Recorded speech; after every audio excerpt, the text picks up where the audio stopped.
pretty good quality. You know, they're not making them as thick as they used to, but that's everything. But it's also a Plano, I think, made right here in Texas. You got to appreciate that. You know, I don't have a huge amount of storage space, and even if I did, I wouldn't have a wall full of lures. I just don't believe you need all that to successfully catch a lot of fish, and I've proven it. You see the videos I do, they're mostly just me fishing the same kind of baits over and over.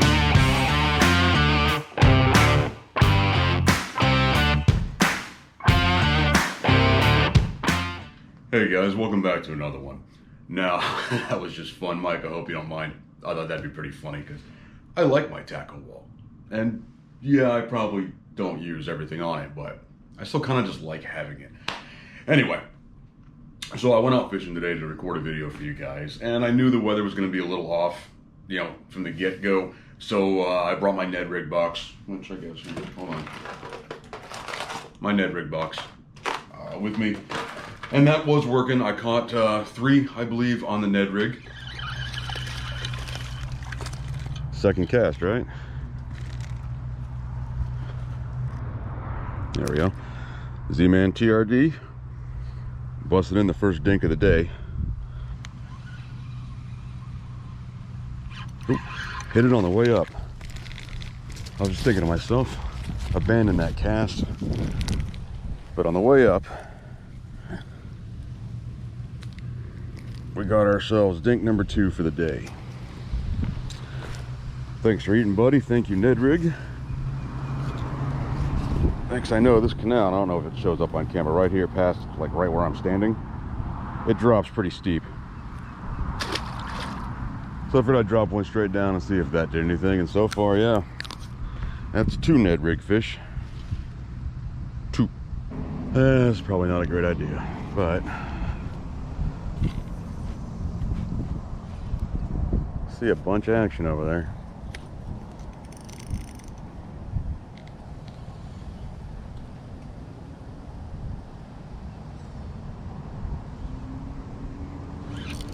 Yep.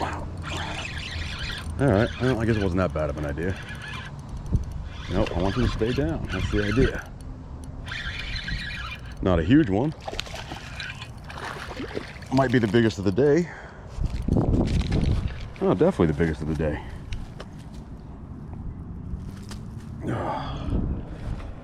And the Ned Rig strikes again. And that is actually not a terrible fish. He's got some damage on the top there. Looks like he's been scrapping a bit. Thanks, bud. Yeah. So not too bad, but then this happened. So yeah, had to kind of call it quits at that point, but too bad too, because it was starting to be a pretty decent day.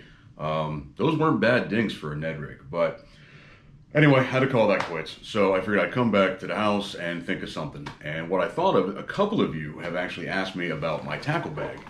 So I thought this might be a good opportunity to do a quick review on my tackle bag. Maybe a little about what's in it. Now that obviously changes season to season, but enough of you have asked where I thought it was worth making a video. So I think I'm probably gonna pop into a chest camera and well, we'll go over this thing. All right, I decided against the chest camera. I figured I'd go with a tripod setup. I think that might give you a little bit better view of it. But anyway, here's the bag. Now this bag is called a RODEEL. I think I'm saying that right. It's R-O-D-E-E-L. And I'll put a link and all that stuff in there. Now I've been using this bag. Apparently I purchased this in October of 2020. So it's now January 2022 and I'm still using it. So I think it's been enough time to give you a decent review on how well the bag works. And as you can see from some of the pictures that I'm putting up on the screen, they do have different colors available. And I think the price changes per color. You might be able to score a better deal actually if you're not that picky. Now what I can say is that the buckles have been holding up very well. It's very comfortable, the padded back on it, very, very comfortable. It's about 9 1/4 wide by 6 inches deep by a foot tall, and that's pretty accurate. The only thing I probably don't love about this backpack, well, first is that it's not a backpack. That's the big thing. It's a sling pack. So it's got the one, sling strap on it, which now that's just a personal preference. You might like that. To me, that's just not comfortable. And it gets in the way when I'm recording if I have my GoPro on my chest. One of the really great features that I like is this water bottle holder on the side. Now, whether you're down here in steamy style Florida or really anywhere else, it's always smart to hydrate. So this holds a bottle of water perfectly. And when it's right next to you, you remember to drink, and that's pretty good. I guess we'll start with the outside first. This little section here, wide open little slot in there. And that's where I keep my pliers generally. You can actually tighten this down if you want it to, put a little more pressure on whatever you got in there. They hold in there pretty good. I do have them tethered, just in case, because they do fall out every so often. You got this mole webbing on the outside too. There's another pocket. I don't think, ow, oop, yep, okay. I was about to say, I don't think I have anything in there, but yeah, I do. Look at that. That was not smart. What else is in there? Nothing, okay. That's just, swapping out baits. And actually broke the little screw lock off this one.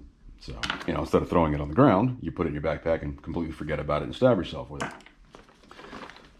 In fact, minus doing that, there's probably not a whole lot that little front pouch is good for.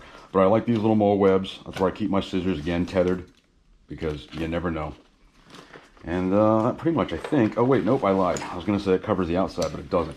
The back of it, where this padded back piece is actually really nice and really comfortable. But it's also a storage compartment. And that's where I keep my fish grippers. And with the Velcro, it holds them in there pretty good. I don't have these tethered because that's really a decent sized pocket. Nothing's going to fall out of there. All right, so now we'll go with the pockets. We got this front job right here. Now, I think on their description, they say this is for your keys or your cell phone or something like that. For me, it's for terminal tackle. All my hooks, weights, I got some Ned heads in there, some O-rings, shaky heads, wacky rig hooks, more shaky heads, these little swim bait hooks, hooks, pegs, bullet weights. And again, this will change depending on, time of year and what I'm aiming for. But you saw I got a pretty good amount of stuff in there, and there's still plenty of room if I needed to add some more. So it's pretty spacious. Overall, I'd say this bag is pretty spacious. All right, so let's move on to the next pouch. Like I said, I've been using this bag for quite a while. These zippers have yet to fail on me, so they're pretty good quality zippers. This front pouch, you can see I've got some stuff in it, but there is a ton of room.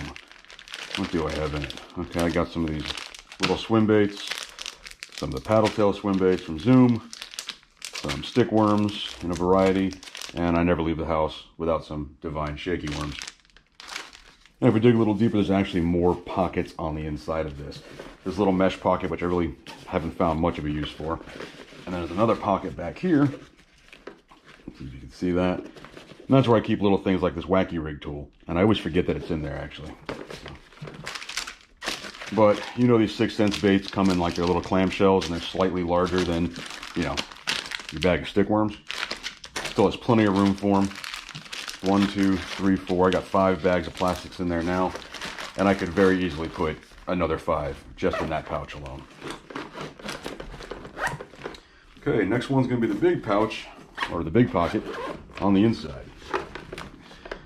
It's fairly empty right now. I don't have a whole lot in it. I wasn't expecting to do much, but I got my scale. Takes up a good amount of room. I got a 3500 series Plano box. This is just so I have a couple of different cranks with me. You see I got extra batteries for my scale that I keep in there so that they stay dry just in case. And that's all I got in the main compartment. There's another little Velcro pouch back here, which is currently not in use. And then another right here, which I've got some pop shads, those are awesome. And some leader line. So I've had to tie on a new leader. And this all again fits in here with so much extra room.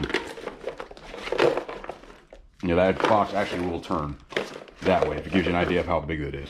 3,500 box does turn sideways.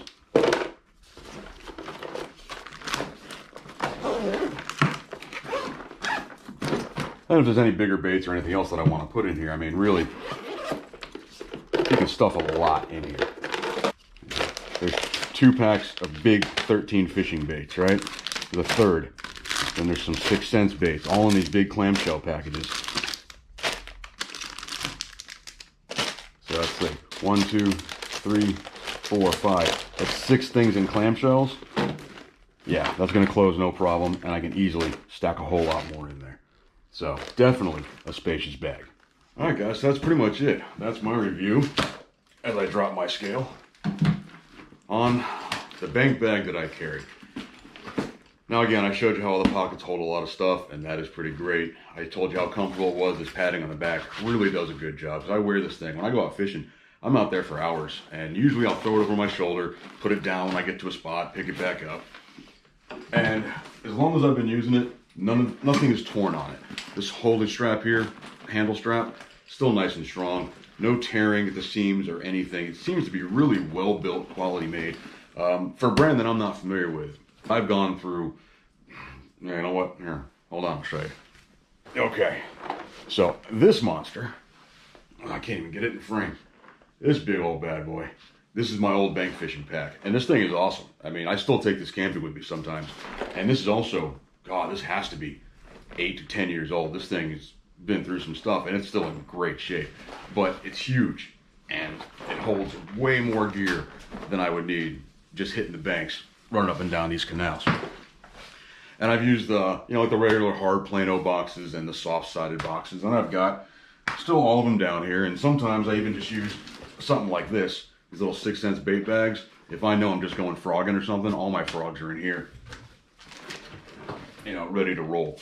But as an everyday bank angler pack, I don't think I'd recommend it on a boat.